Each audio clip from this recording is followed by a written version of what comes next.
Assalamualaikum warahmatullahi wabarakatuh. Berita Uronyo.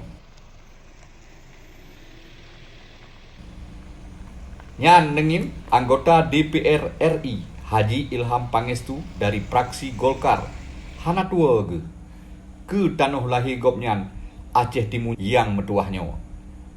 Bak teneh di bak tahun 2020 lenyo anggota DPR RI Komisi Limong nyan kagak petren puak boh ruas jalan impres wilayah Aceh Timurnya.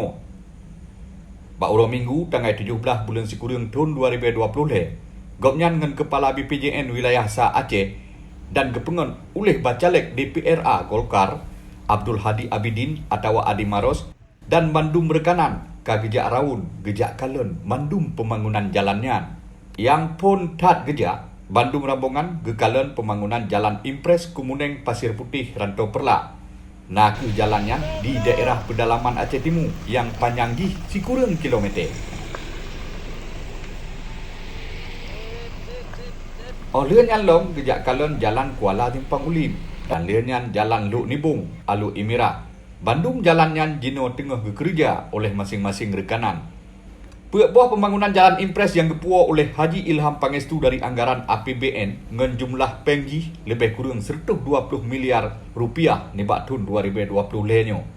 Ilham dike masyarakat gepegah bahawa jalannya nak untuk gepemakmu urang yang na di daerah pedalaman dengan daerah pesisir supaya nak jet geangkut hasil tani dengan hasil tambak kota.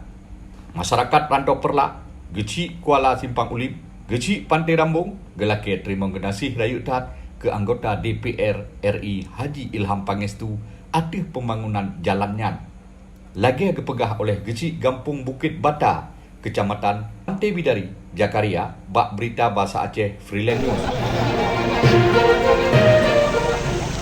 Syukur Alhamdulillah pada Uronyo kamu dari Pemukiman Belang Senong mengucapkan ribuan terima kasih kepada Bapak Ilham Pangestu yang telah memberikan jalan untuk masyarakat Pemukiman Belang Senong.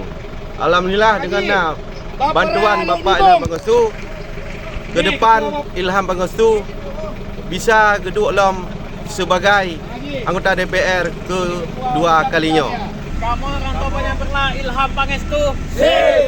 Geci Kuala Simpang Ulim abirih gedamah lom. Gopnyan gepegah jalannya nak ke jalan yang kage idam-idam oleh masyarakat Kuala Simpang Ulim. Meploh ton yang kau likut dan uronyo baru terus gepetren oleh Haji Ilham Pangestu. Habanyo gepesampo oleh Ilyas bin Ismail Freelance News nan meinggris haba me Aceh. Ilham Pangestu Pantai Bidari 100%.